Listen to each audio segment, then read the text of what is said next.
Hello, everyone. Thanks for joining us.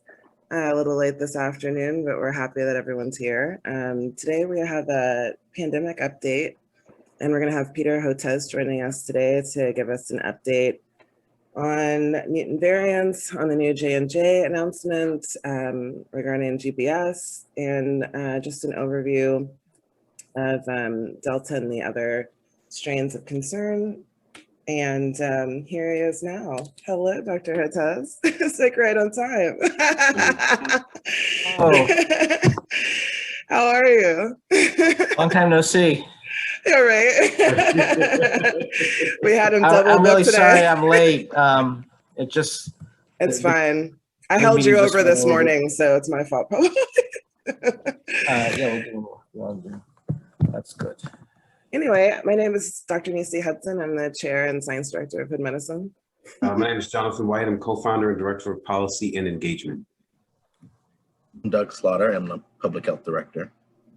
Hi, I'm Dr. Quinn Chipley. I'm retired from psychology, but trying to help out with the mental health concerns with Hood Medicine initiative. Thank you. Hood Medicine is a collective of scientists, physicians, hackers, and other assorted geeks focused on addressing health disparities in Black and Brown communities. Hood Med Chats, our signature event, is an effort to bring the expertise of healthcare professionals and others to those communities. Our goal is very simple: help us, save us. So again, we want to welcome back Dr. Hotez. We're excited. He's a professor of pediatrics and molecular biology and microbiology and the founding dean of the National School of Tropical Medicine at Baylor College of Medicine, where he's also the co-director of the Texas Children's Center for Vaccine Development. We're so happy to have you back on. How are you doing? Always. Good. I was hoping things might quiet down, and then our friend, the Delta variant, is got a change in plans, and the fact that we've got these huge pockets now in big regions of the country where people aren't getting vaccinated. So those two things have created a problem, and now we're looking at this big uptick again, this surge.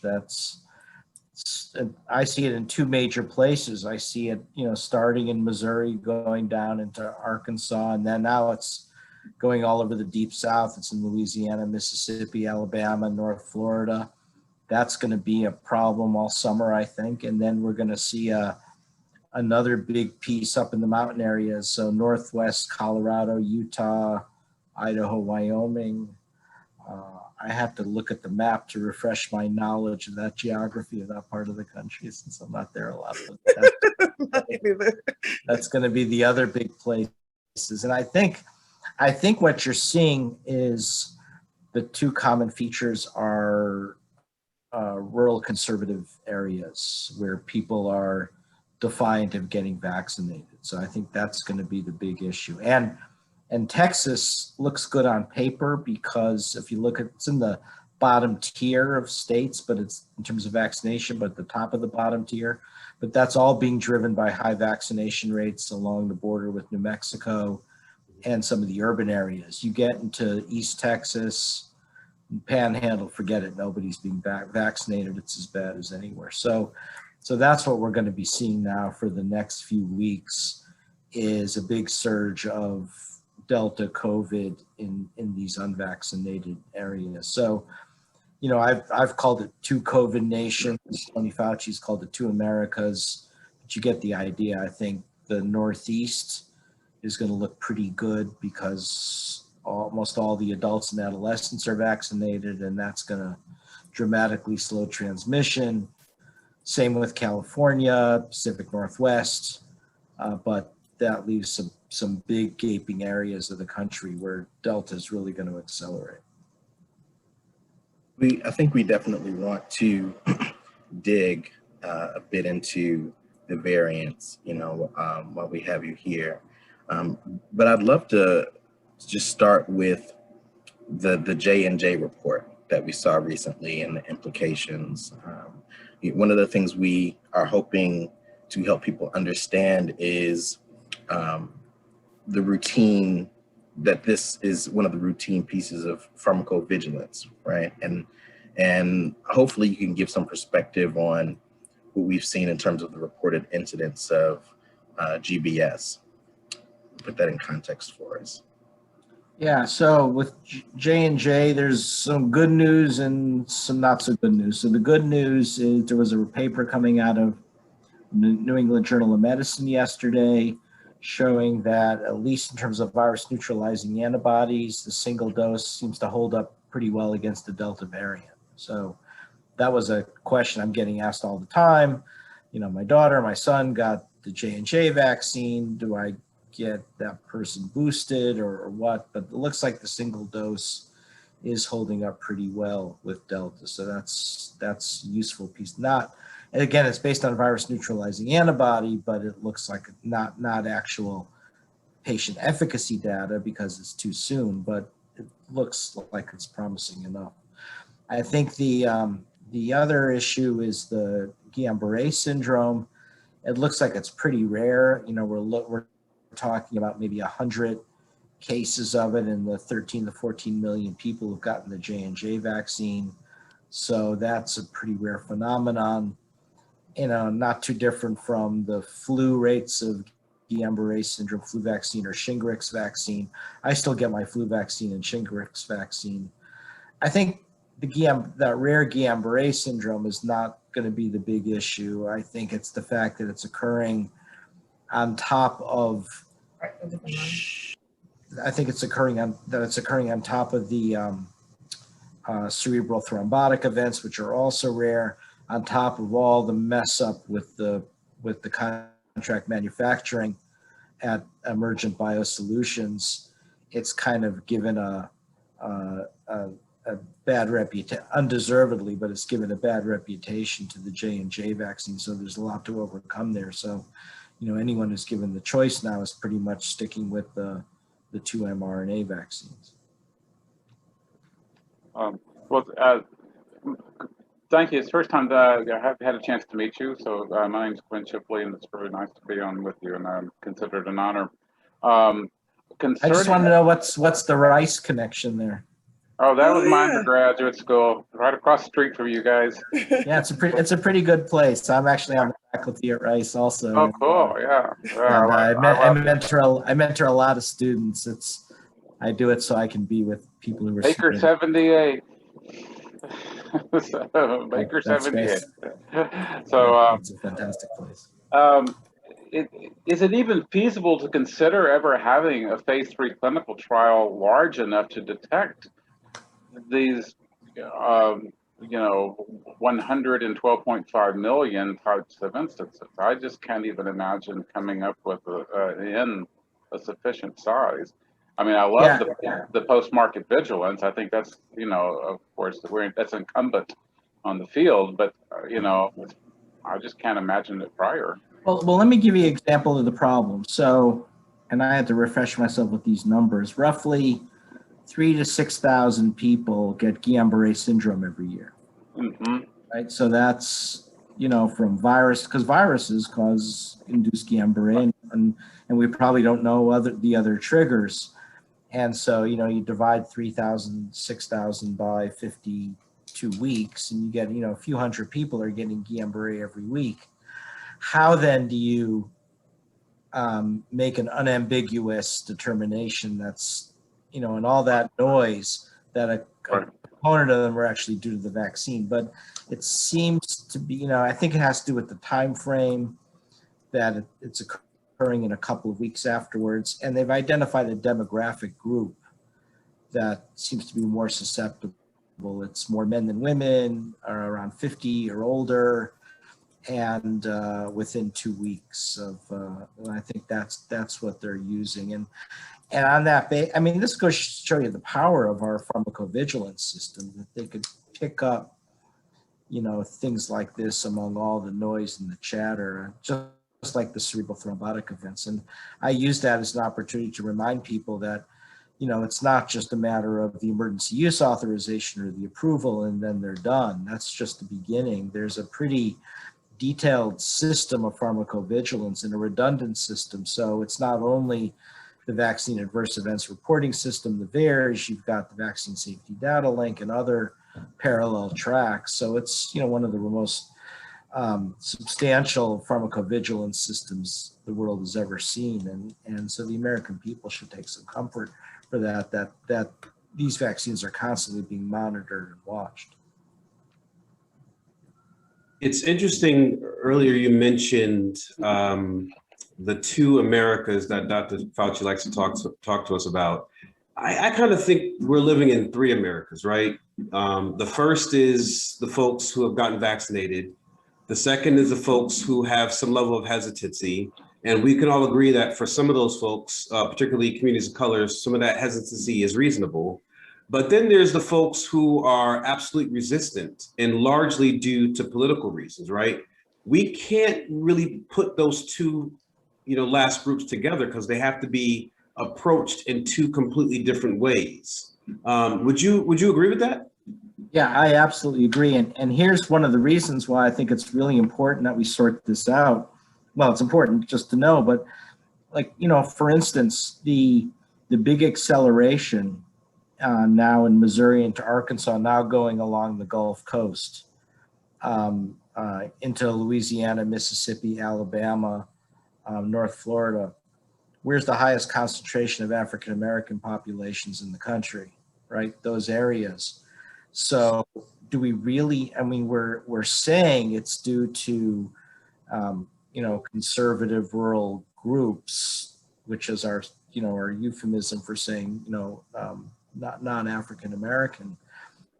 But do we really know that? I don't think we really know that. And so, I'm on a Rockefeller Foundation Advisory Committee, which is just fantastic. It's just, for health equity, particularly among BIPOC communities, and some really smart people on that group. And I said to them, we've got to kind of figure this out because we're making assumptions on who's not getting vaccinated on the Gulf Coast. And I don't think I'm sorry, I shouldn't say Gulf Coast, the Gulf states, but I don't think we really know that. And you're absolutely right, because as opposed to those who are doing this out of defiance, right, or out of political ideology, or have tied their political allegiance to not getting vaccinated, that's a very different dynamic from people who are just appropriately concerned and rightfully suspicious of the system. And you approach it in a very different way. And I think that I've been frustrated that I haven't really seen that information come out. We should have detailed surveillance data on trying to understand, how, because you approach it in a completely different way, and you have reason to be far more optimistic with working with BIPOC communities than the others, where your leaders are basically telling you that it's a instrument of power and control to come in, and they're going to come into your house, and not only are they going to vaccinate you, but they're going to take your guns and your Bibles. Quote unquote, right? This is what they're actually saying. That's tough. That's going to be really tough for people. But You're scared because that's what they do. Yeah, go ahead. Yeah, but with BIPOC communities, I have a little more optimism that we can make, and we've been more successful, right? We've, if you look at the poll numbers, the vaccine hesitancy in BIPOC communities has gone. It's still there, no question about it, but it's gone way down from last December, and that didn't happen by accident. That happened because, the pastors of Black churches, they worked hard, right? They created that informal network. We're talking with each other. They said, we're not going to let this happen. And they worked hard. And so, and that paid off. I think, this, among the unsung heroes of this COVID pandemic, I think are going to be the leaders of the Black churches and churches that serve people of color. I think they really rose to the occasion. Yeah, and that's not to say that we don't have serious resistance issues, in those communities as well. But even those resistance issues are of a different character than what we're seeing in these mostly conservative counties throughout the country. And those are issues. I agree. One is fear that has a legitimate fear and suspicion that has a historical basis, and the other is defiance, and that's very different. I will rephrase what I had originally offered as a question, because if we were having a discussion just before we started here, and that is that anecdotally, so far, we have seen, in fact, that we have successfully moved people who have had reality-based hesitancy to a reality-based acceptance. And that is basically a matter of developing trust and applying education, both of those things together, and they work pretty successfully. We are not seeing much success moving people from what would be, I call a fictive conspiracy theory basis, moving them to a reality-based acceptance. And this is not much different than what we've seen on individual levels for years. I mean, we were always trained when I was in graduate school in psychology or briefly in residency in psychiatry after med school. You don't confront a delusion. It's not going to work. It will never work to confront a delusion. And I just basically right now consider most of this, it's corporate delusional. Yeah, but it's not at the individual level, right? No, it's not at the individual level. This is mass. And you know what? The other interesting piece to this, we're starting. This is totally anecdotal. I'm starting. This is like the third story I've heard this week of an individual, coming from one of those conservative communities, contacting the health authority to get vaccinated, but not wanting to be seen to get vaccinated. Yes. Which is, that's extraordinary too. So it's almost like, to belong to the club, you have to be defiant, and I don't know how you break that. I mean, and we know where it's coming from, right? I mean, yeah, we do. Sounds it's coming from a group of elected members of the United States Congress, right? Who are, I mean, if you listen to some of the stuff coming out of that CPAC conference over the weekend, it was, I just couldn't believe it. Roaring round of applause for unvaccinated. Yeah, members. and the statements, they're going to take our guns and they're going to take our. Somebody needs to take your guns. Vaccinate. I mean, where did this come from? So that I found that chilling, and they were making fun of it, but I actually found it, I found it chilling. It is chilling.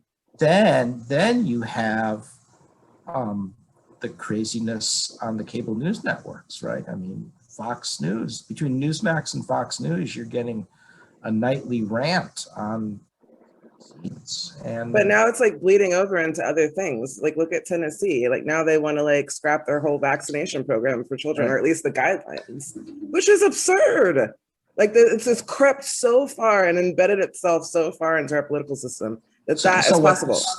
So what's happened is, so the far right, and believe me, this is not fun for me to talk about, right? All of my training, right, as an MD and PhD, up until a year or so ago, I never used the word Republican or Democrat or conservative or liberal, right? We're supposed to be above all this, and I took a lot of heat early on for talking this way, but I said, look, it's not that I'm politicizing it, they're politicizing it. I'm just trying to take the anti-science out of it, and I just don't know how to talk about it unless you talk about it.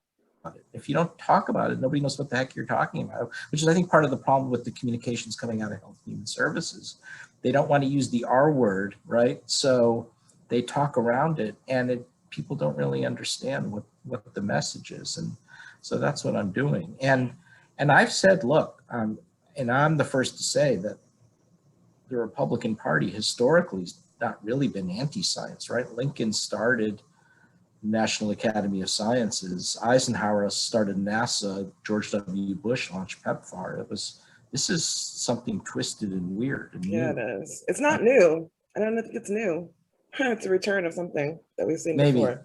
Yeah. Well, it's really revved up, right? And now it's not even just an anti-science agenda. It's targeting individual scientists. So targeting prominent scientists. So I have a paper under review at the Public Library of Science, and I hope it gets up, that talks about this. So it's not just the anti-vaccine rhetoric, but it's publicly seeking to discredit prominent U.S. scientists. Of course, it's the Fire Fauci Act from Representative Taylor Greene, and it's not just her. She stood up there with 13 other Republican congressmen who last month talking about this. And then, if you listen to those Republican hearings around the origins of COVID, going after individual scientists, and they're going after me, right? I mean, I had to, on Fox News a few weeks ago, and Laura, what's her name? With Governor DeSantis, was, going after me, for predicting that COVID-19 was going to come back to the South. This was June 22nd. And the quote was, she called me not the incompetent, she called me the infamous Dr. Hotez says. And then, mocking me for saying it's coming, Dr. Hotez just can't let the pandemic go. Yeah. Can't. Oh, is it we that can't let it go? And the irony, of course, is not only are predicted, but the ones who can't let the pandemic go are the ones who are being so aggressively against vaccines. So Chris, last night on MSNBC, Chris Hayes played all that. That was an interesting interview. That's kind of a perfect segue, as I thought that we might give our audience a quick science break to let them know about mutant variants. And I think we've gone over that here before. I know that previously we have, okay, screen's frozen. I know previously we have gone over the virus. I apologize. I don't know what's going on, my screen's frozen. We have gone over the virus. We have gone over the vaccines, right? And so we've said previously that essentially what happens is when you get infected, the virus takes over and it wants to use your copy machine to make its copies, right? That's what we've told you. So we've tried to use paper, I suppose, to try to make it simple. You've got this protein bubble, it's got RNA inside, you've got spike proteins on the outside, that's how it gets in. It gets in everywhere because ACE2 receptors are the locks for the keys, and they're all over your body. It pulls the virus inside, it takes your copy machine, makes its copies, then you start spitting out new virus particles that you made. Congratulations. It uses us to become, as host factories, because they need us to survive, but they don't just need us to survive, they need us to mutate too. In terms of vaccines, we know that what happens with the immune system is that they check the virus ID card at the door, like the bouncers. We make notes about what it looks like and and then we make antibodies that match. And then those antibodies are part of the process of how the virus gets set up so that when the assassins come through, they can make the kill, clear the infection. The vaccines kind of give your cells cheat codes to be able to make these matching antibodies. That's why they're so amazing and everyone should get one. Other vaccines like the J&J use a Trojan horse approach where they use another harmless virus to sneak those cheat codes in. So basically when you get the injection in your arm, everyone throws a big party on the cell. They look and see what the spike protein is, try to learn about it, make matching antibodies, right? And so essentially in terms of herd immunity, like before this, none of us had antibodies towards COVID, right? It was completely new to our species. And so this is why vaccination is so important, because for a disease that's so, that carries such severe illness, you don't want to like use natural infection as a means to immunity. In a crowd or a herd of people with no immunity, one person is infected, it's super easy for it to spread. We know that, we're living it. But when the majority of the crowd or that herd is vaccinated, it's much harder for the virus to spread among that group. But because we keep giving COVID millions of hosts, the virus has had not even trillions, bajillions, uber gazillions of opportunities to mutate. Thanks, guys. And so essentially what happens with that copy machine is that when the virus takes over your copy machine, there's copy errors, and that's what leads to mutations. And so now, it might change just something subtle about the spike protein or about another piece of the virus that confers an advantage to the virus that makes it evolve to be either more contagious or perhaps cause more severe illness. Essentially, now that you have a new variant ID card, now that your bouncers look at the card, they don't recognize the antibodies that maybe you made before from being previously infected, or maybe we haven't gotten to the point where we've had any escape mutants yet, but it could be that more deadly versions of mutants will get to the point where they are able to completely evade whatever immunity you have, and it's like we're starting all over again, right? So basically, the best mutations that make them more contagious or deadly, that's what starts to propagate. That's why right now, Delta, what did they calculate? It's like spread 225% faster than any of the other variants. When variants meet up, because we keep congregating and refuse to do what we need to do to contain the spread, they sort of exchange mutations with each other, and that's how we get hybrids, right? So, and then there's also sort of this wax and waning of people's immunity coinciding with the emergence of new variants. So that's kind of what keeps propagating these waves of infection that we're not going to be able to get a handle on if people don't get vaccinated. So we're not quite there yet. And I guess what we really wanted to do, is kind of do a bit of a deep dive. And I know that we've talked a little bit about like the threat of unvaccinated, the threat of the unvaccinated and the threat to the unvaccinated, particularly with southern states. But I guess, could you sort of give us an overview of sort of the landscape right now of the variants and where we're at? Well, right now, just like the B117 variant from the UK, the Alpha variant was the dominant one all spring. Now this Delta variant is even more transmissible.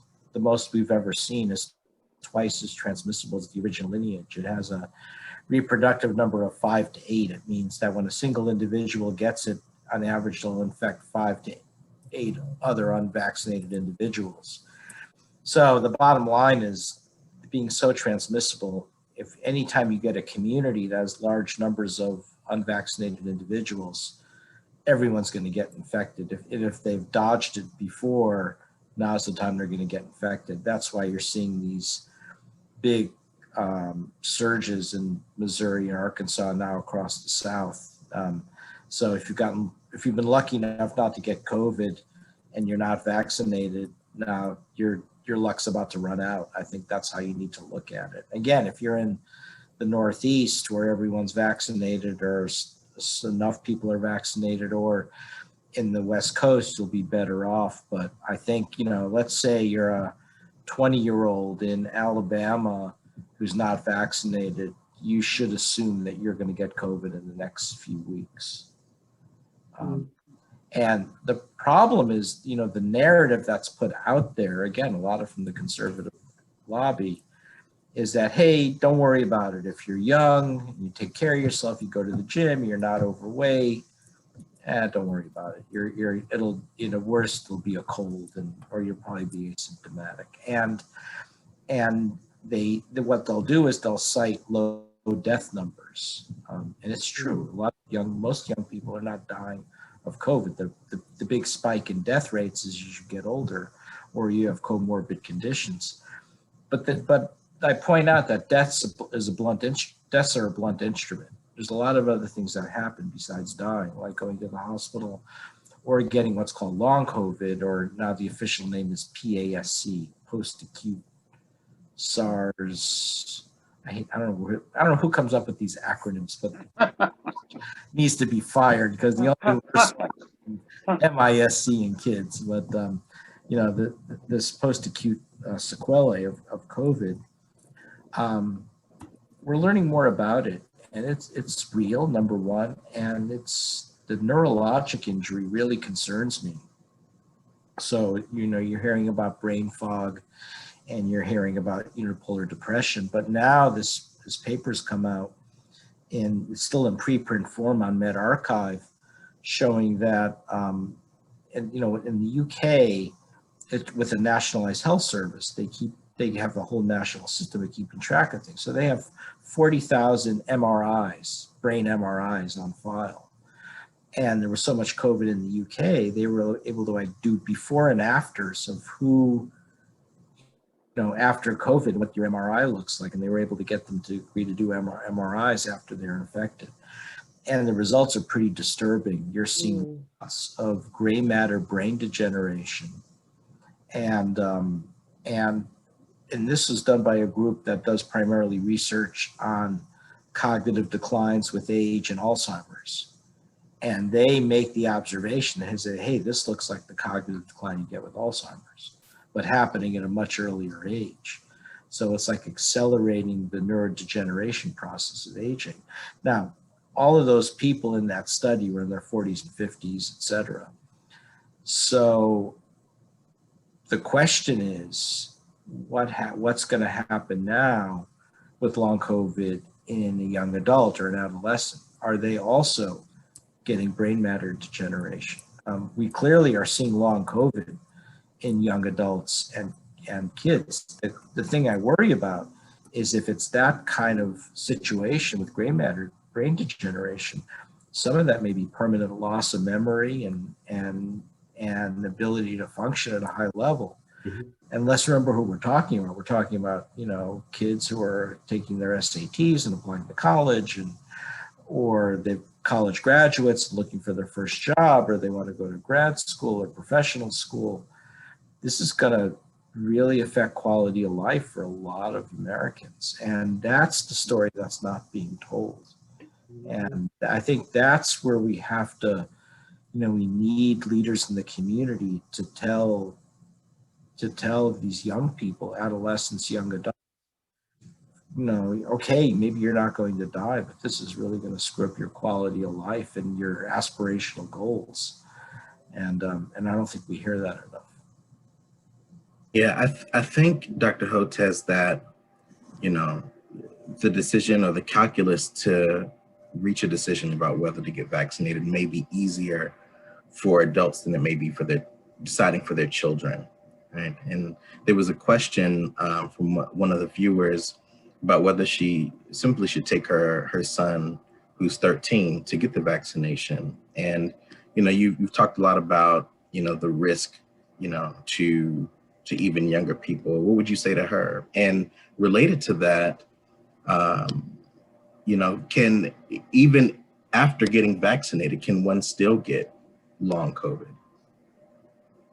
So, in our Texas Children's Hospital system, we've had 1,500 kids hospitalized. I think that's the number over since 2020. So hospitalizations are still occurring, and this long COVID, and there's differing numbers in terms of the percentage. Some studies say 5 to 10%, others say 15 to 25%, but that's still pretty high, right? So there's a lot of serious illness you could avert by getting your child vaccinated.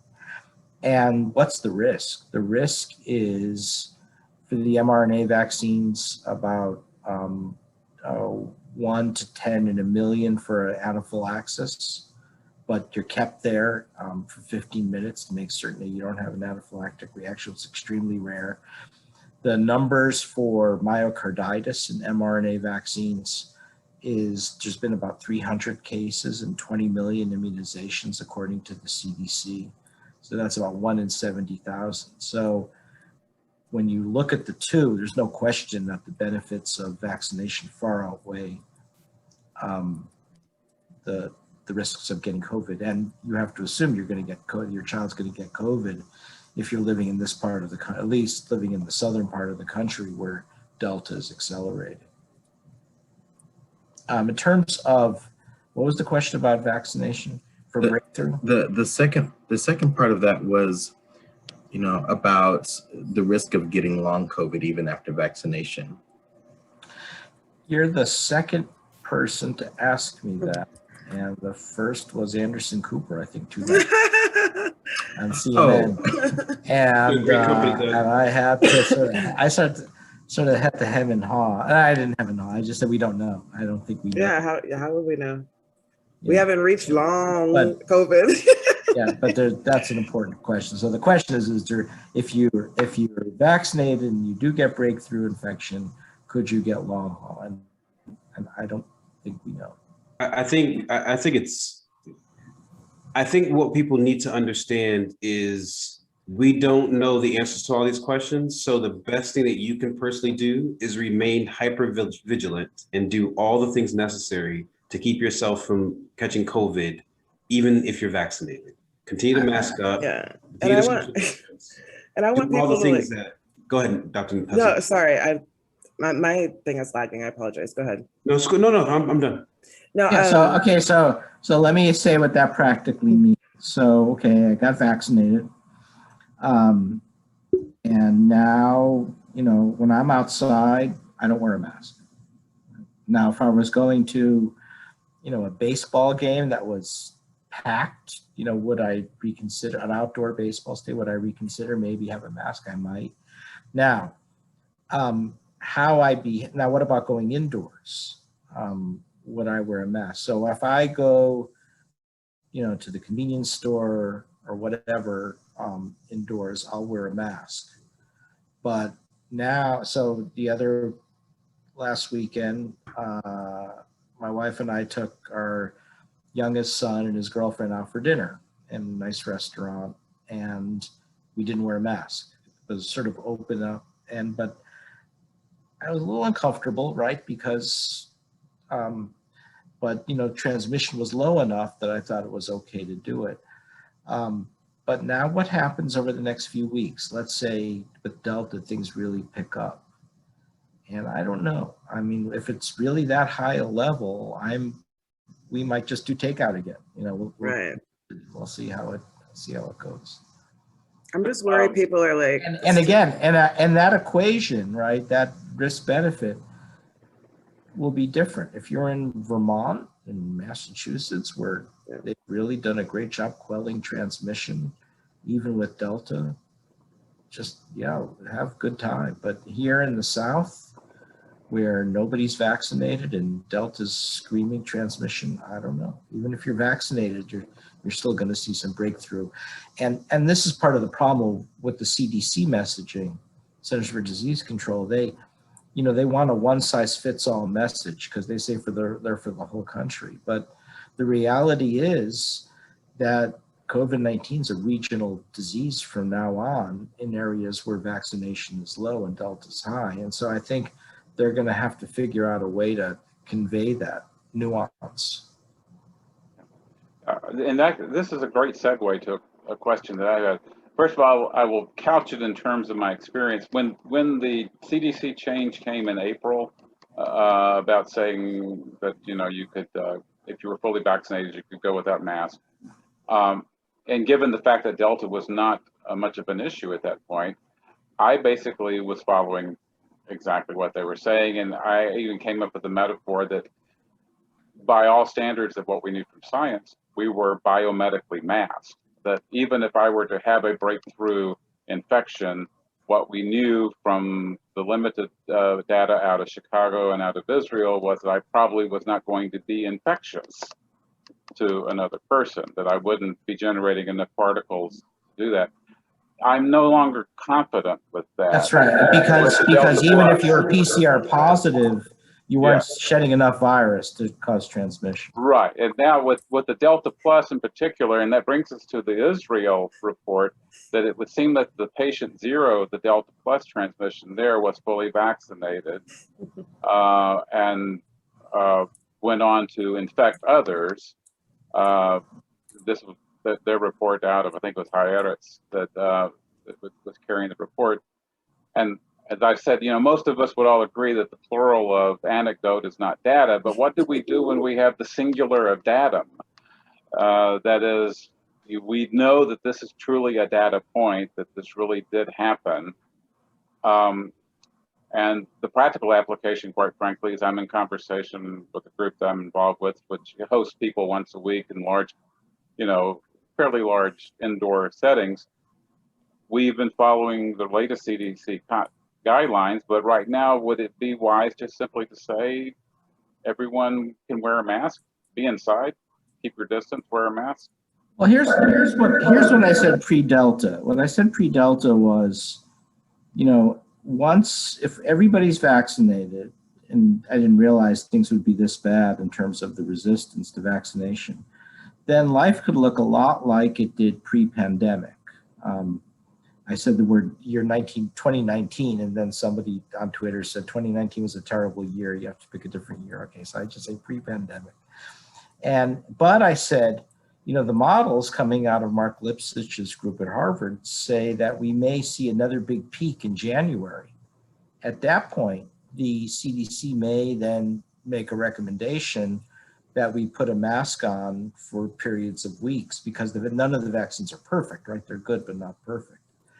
Now with Delta, it's basically the equivalent of a January surge of Mark Lipsitch, right? It's here now.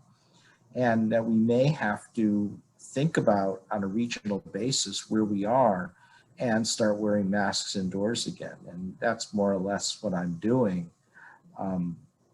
for most places that I'm going. Now here in the medical school, just about everybody's vaccinated. So I think it's safe, but as I say, if I'm going into stores or going into most situations, with the exception of a restaurant, I'm wearing a mask.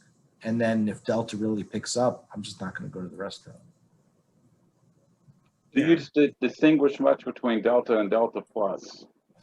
You know, everything I can see is, you know, the fact they called it Delta Plus makes it seem like something ominous, but I'm not really seeing any evidence that Delta Plus is really much worse than Delta. So I'm treating the two as this. Maybe more information will come. The only thing that I saw was like, sorry. Worse in terms of it's more infectious, or in terms of severity?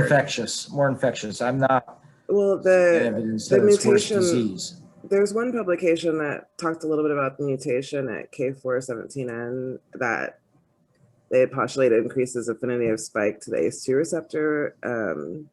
That's what Delta Plus is, right? And that the tighter binding increases likelihood of the cells being infected. So yeah, I haven't seen that much evidence. No, I mean, that's preliminary. Yeah. I think the question I'm also being asked, you know, after that report a couple of days ago of all the kids in Mississippi in the ICU, is does Delta have a predilection for younger people and kids?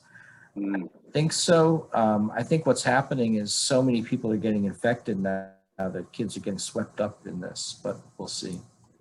Well, actually, that's what we talk about a lot, is that the most significant unvaccinated population is our kids. You know, they'll be the most. That's who's, I don't think, you know, in this big wave in the South, and I don't think we're going to see nearly as many deaths, because the population that was dying at the highest rate is vaccination rates are still good in the South in terms of older adults, but you know, I still think we're going to see a lot of sick young people. Yeah, it's unfortunate because, like, you know, we're starting to talk to some schools, and even my school. I mean, you know, it's some are going back hybrid, some are giving options, some are just going back to normal, full classes, no distancing. Then we have Texas, which is going to be all in person and no mandates. So, and no option. Yeah, right.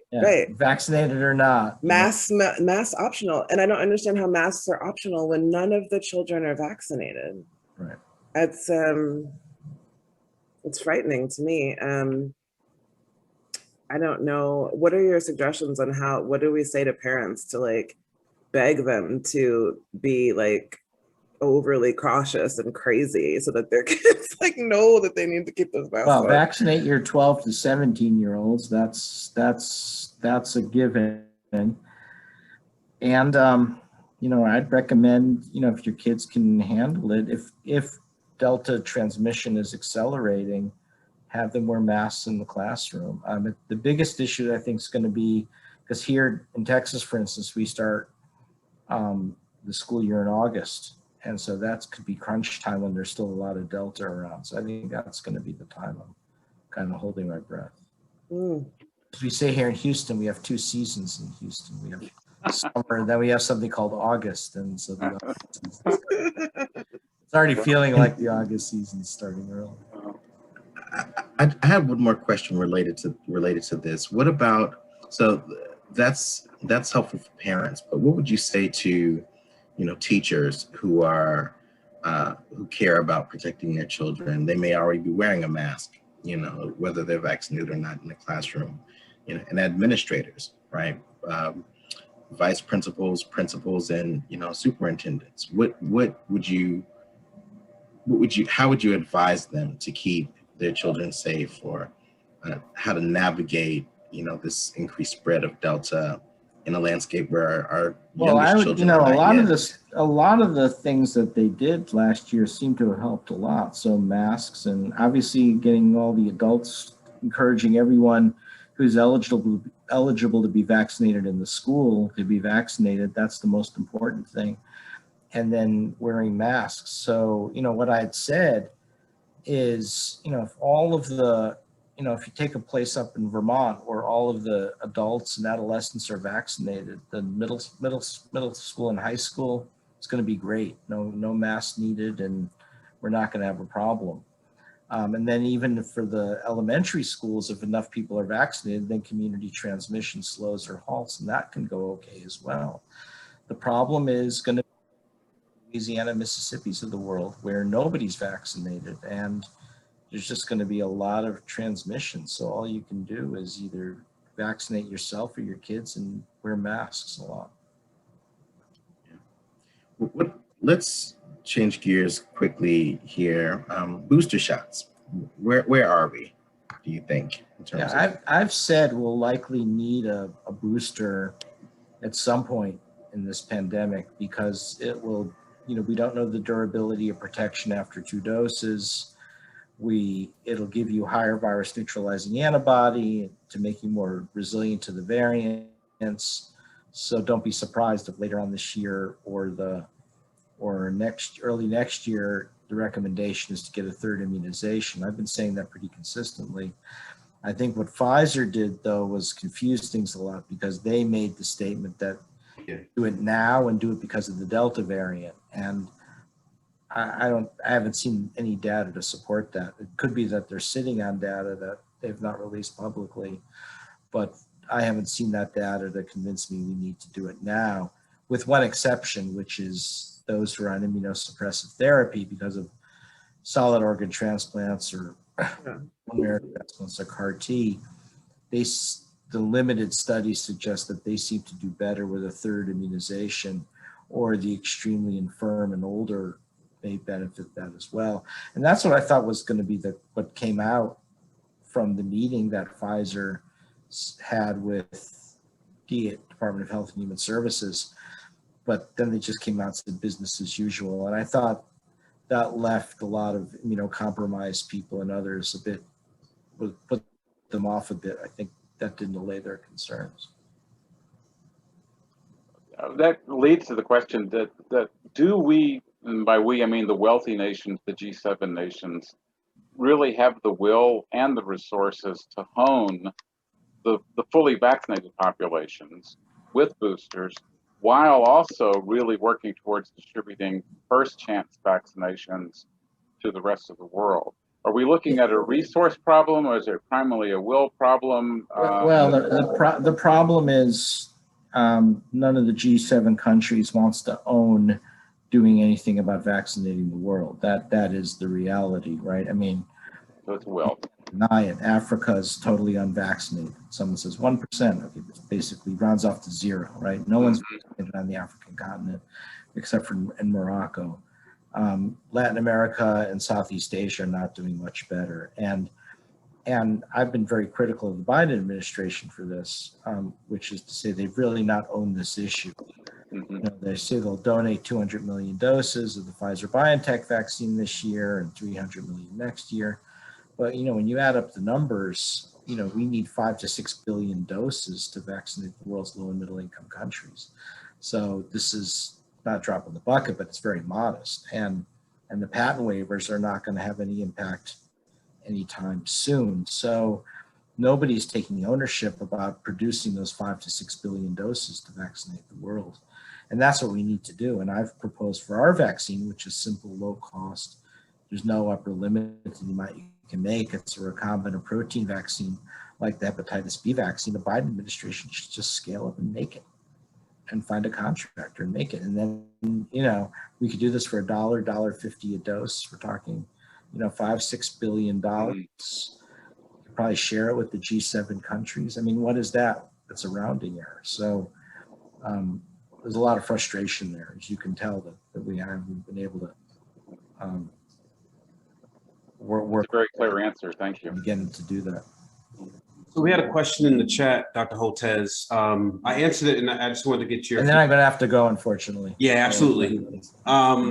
So we have someone who asked if they're fully vaccinated, is it safe to be around unvaccinated individuals? And what we've been telling people is all of this is sort of risk mitigation, right? Understanding the level of risk you're at, and then trying to reduce that risk as much as possible. So if you're vaccinated, you've reduced your risk somewhat at that point in time, but the population of unvaccinated people that you're going to be around kind of adds a level of risk to you as well. So the best thing you can do if you're going to be around unvaccinated people is to be masked up and to reduce that number of unvaccinated people that you're going to be around. Is that pretty accurate? Yeah, and have situational awareness of where you are. Is it a community with high transmission or low transmission?